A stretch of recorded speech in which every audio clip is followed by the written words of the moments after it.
بسم اللہ الرحمن الرحیم۔ السلام علیکم ورحمۃ اللہ وبرکاتہ۔ ایک جج صاحبہ ایک مجرم کو سزا سنانے کا واقعہ بیان کرتے ہوئے بتاتی ہیں کہ میں اندرون سندھ ایک پسماندہ تحصیل میں فرائض انجام دے رہی تھی کہ میرے سامنے ایک مجرم کو پیش کیا گیا جس نے دوران ڈکیتی نہ صرف خاتون سے جنسی زیادتی کی تھی بلکہ اسے ہوس مٹانے کے بعد قتل کر دیا گیا تھا۔ شواہد کے مطابق خاتون کے گلے میں پھندا ڈال کر اسے چھت میں لگے ہک سے لٹکا دیا گیا تھا، مگر خاتون کے ہاتھ اور پاؤں کھلے تھے۔ حیرت انگیز طور پر گردن میں لگے پھندے کو خاتون نے صرف ایک بار پکڑ کر چھڑانے کی کوشش کی تھی، اور مجھے یہ بات بہت عجیب لگی تھی کیونکہ جب دم گھٹنے سے موت ہوتی ہے تو انسان ایڑیاں رگڑتا ہے، گلے لگے پھندے کو نکالنے کی بھرپور کوشش کرتا ہے، مگر اس خاتون نے ایسا بالکل بھی نہیں کیا تھا، چونکہ رسی کے بنے پھندے پر خاتون کی انگلیوں کے نشانات موجود تھے، جس سے صاف ظاہر ہوتا تھا کہ خاتون کو زندہ حالت میں پھندے سے لٹکایا گیا تھا۔ میں نے یہی سوال تفتیشی افسر سے بھی کیا تھا کہ خاتون نے خود کو پھندے سے آزاد کرانے کے لیے ہر ممکن کوشش کیوں نہیں کی۔ میرے سوال کے جواب میں تفتیشی افسر نے جواب دیا تھا کہ نہ تو ہمارا خیال اس طرف گیا ہے اور نہ ہی ہم نے یہ سوال مجرم سے پوچھا ہے، اگر آپ حکم دیں تو دوبارہ تفتیش کر لیتے ہیں۔ میں نے دوبارہ تفتیش سے منع کرتے ہوئے روبرو کھڑے مجرم کو مخاطب کرتے ہوئے پوچھا کہ اس خاتون کے ساتھ اس قدر بربریت برتنے کی وجہ کیا تھی، اور دوسرا، تم نے جب خاتون کو چھت سے لٹکایا تو اس کے ہاتھ بے اختیار پھندے سے آزاد ہونے کی کوشش کے لیے پھندے کو بار بار جگہ جگہ لگنے چاہیے تھے، کیوں نہیں لگے؟ میری بات سن کر سامنے کھڑا مجرم مکروہ ہنسی ہنسا اور بولا کہ خاتون کا پھندے کو ہاتھ نہ لگانے کی وجہ اس کی ممتا تھی اور قتل کرنے کی وجہ کوئی بھی نہیں تھی۔ مجھے میرے سائیں وڈیرے نے حکم دیا، جا اس کے ساتھ عیاشی کر، مگر مطلب پورا ہونے پر ثبوت مٹا دینا، اور اگر میرے کام کی کوئی چیز ملی تو لا کر مجھے دے دینا۔ دراصل خاتون اور اس کا شوہر پڑھے لکھے تھے اور وڈیرے کی دھونس نہیں مانتے تھے، اس لیے وڈیرے نے میرے ذریعے ان کو سزا دینے کا فیصلہ کر لیا، اور وڈیرے کے حکم پر میں نے سزا دے دی۔ میں دن دہاڑے شوہر کی غیر موجودگی میں ان کے گھر گھسا، خاتون کے گھر سے سارا قیمتی سامان اور زیور سمیٹا، بعد میں خاتون سے زیادتی کی اور ثبوت مٹانے کی خاطر خاتون کو پھندے سے لٹکا دیا تاکہ لوگوں کو لگے اس نے خودکشی کر لی ہے۔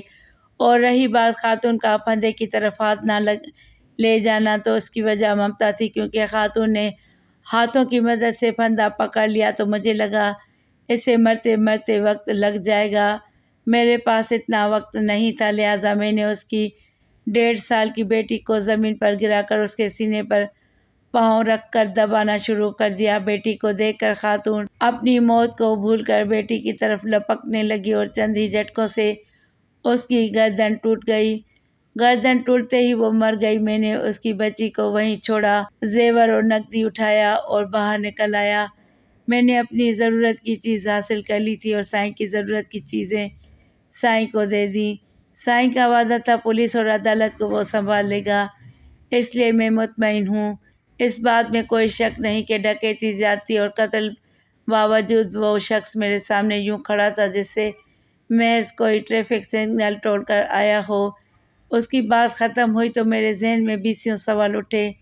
پولیس تفتیش میں کہیں بھی ڈکیتی کی چیزیں وڈیرے کو دینے کا ذکر نہیں تھا، نہ ہی کہیں خاتون کی بیٹی پر کیے گئے تشدد کا ذکر تھا، نہ ڈکیتی کی واردات میں لوٹا گیا مال مسروق کا پورا لکھا گیا تھا، جس سے صاف ظاہر تھا کہ پولیس والوں کو خدا سے زیادہ وڈیرے کا خوف تھا۔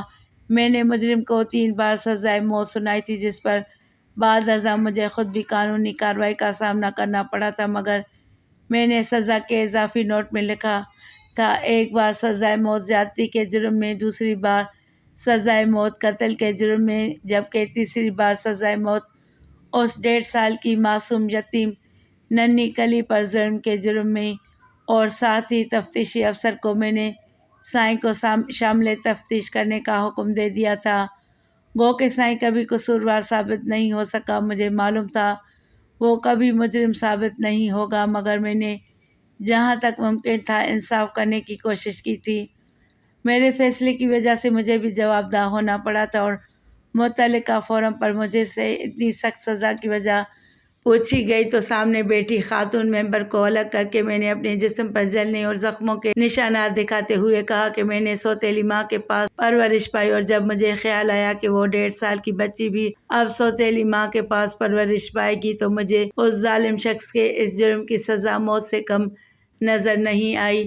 میری تکلیف کو سمجھتے ہوئے فورم کے تمام ممبران مجھ سے ہمدردی کا اظہار کرتے ہوئے مجھے نرمی سے قوانین کو مد نظر رکھ کر چلنے کا کہا اور میرے فیصلے کو برقرار رکھنے کا بھی حکم بھی دے دیا۔ جب میرا کیس ختم ہوا تو اس فورم کے تمام مرد ممبران نے میرے سر پر دست شفقت رکھا اور میں رونے لگی تو انہوں نے وجہ پوچھی۔ میں نے روتے ہوئے بتایا کہ جب سے سوتیلی ماں گھر میں آئی تھی اس دن کے بعد پہلی بار کسی نے اتنی شفقت سے میرے سر پر ہاتھ رکھا ہے۔